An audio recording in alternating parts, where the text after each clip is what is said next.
L'amour est un champ de mines, messieurs. Erreur numéro 1. L'homme qui avait des oreilles et ne s'en servait pas. Messieurs, avouons-le, on a parfois la fâcheuse tendance à n'écouter qu'à moitié, surtout quand le match de foot bat son plein, que la console nous appelle ou que notre cerveau est déjà au boulot. Grave erreur. Savoir écouter une femme, c'est lui montrer qu'on la respecte, qu'elle compte pour nous. Et je ne parle pas d'un hochement de tête distrait en pianotant sur son téléphone. Non, je parle d'une écoute active, attentive, les yeux dans les yeux, avec des « ah bon ?» bien placés et des « raconte-moi » enthousiastes. Rappelez-vous, messieurs, une femme qui se sent écoutée se sent valorisée, et une femme valorisée, c'est une femme, disons, plus réceptive à vos avances. Imaginez la scène, elle vous raconte sa journée, débordante d'enthousiasme, et vous, plongé dans votre journal, vous vous contentez de grogner un « oui, oui, c'est bien ». Vous croyez vraiment que ça va la mettre dans l'ambiance pour une soirée torride? Alors, on range les distractions, on met son cerveau en mode écoute active et on ouvre grand ses oreilles. Croyez-moi, c'est le meilleur investissement que vous puissiez faire pour votre vie de couple. Erreur numéro 2. L'attention, messieurs, ça ne se limite pas à la Saint-Valentin. Un bouquet de fleurs pour la Saint-Valentin, c'est bien. Une fois par an. Mais le reste du temps?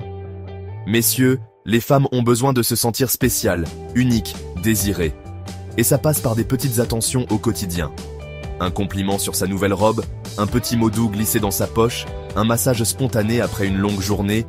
Rien de bien compliqué, vous en conviendrez. Il suffit juste d'y penser. Oubliez les tu amaigris, lancés entre deux bouchées de steak frites. Soyez précis, complimentez son intelligence, son humour, sa façon si particulière de vous faire vibrer. Et surtout, soyez sincères. N'oubliez jamais, messieurs, l'amour, c'est comme une plante, ça s'entretient au quotidien. Alors, on arrose, on nourrit, on bichonne, et on récolte les fruits de ses efforts. Chapter 3.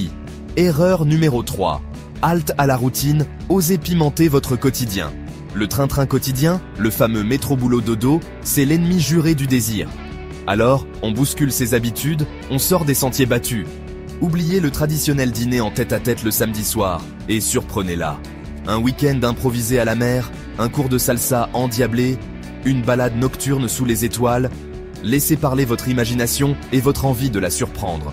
Et puis, soyons fous, osez le changement, même dans l'intimité, nouvelles expériences, nouveaux jeux. Bref, on oublie la monotonie et on réveille le désir. Rappelez-vous, messieurs, la routine est un poison pour le couple. Alors, on secoue tout ça, on ose, on invente, on explore, et on redécouvre le plaisir de se surprendre mutuellement. Chapter 4. Erreur numéro 4. Parlez-vous couramment le féminin? Ah, la communication. Le nerf de la guerre, dit-on.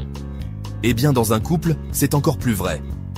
Messieurs, il est temps de briser le mythe de l'homme taiseux et de laisser parler vos émotions.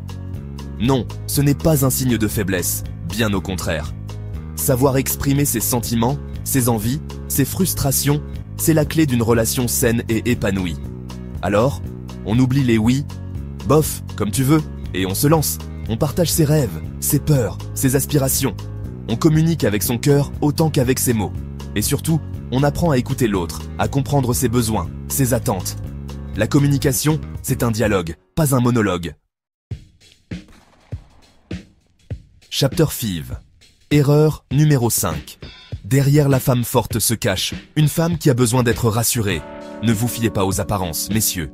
Même la femme la plus indépendante a besoin de se sentir aimée, protégée, comprise. N'oubliez jamais que derrière chaque femme forte se cache une âme sensible qui aspire à la tendresse. Alors, on sort les armes fatales, les câlins réconfortants, les mots doux murmurés à l'oreille, les gestes tendres et attentionnés. Montrez-lui que vous êtes là pour elle, dans les bons comme dans les mauvais moments. Sachez la rassurer, la soutenir, l'encourager dans ses projets. Intéressez-vous à ses passions, à ses rêves, à ses peurs. Montrez-lui que vous la connaissez vraiment, dans toute sa complexité et sa beauté. N'oubliez jamais, messieurs, le plus beau cadeau que vous puissiez faire à une femme, c'est de la faire se sentir spéciale, unique, irremplaçable. Alors, on se bouge, on se montre à la hauteur et on lui offre l'amour qu'elle mérite. Ou trop, l'amour, un jeu d'enfant? Presque. Alors messieurs, vous voyez, ce n'est pas si compliqué que ça de rendre une femme heureuse. Il suffit d'un peu d'attention, de communication et d'imagination pour transformer votre quotidien en une véritable lune de miel. N'oubliez jamais que l'amour est un jeu délicieux et excitant. Alors, amusez-vous, soyez créatifs, osez, et vous verrez, le désir ne s'éteindra jamais. Soyez l'homme qui fait vibrer sa femme, qui la fait rire, qui la transporte dans un tourbillon d'émotions. Soyez l'homme qu'elle a toujours rêvé d'avoir à ses côtés.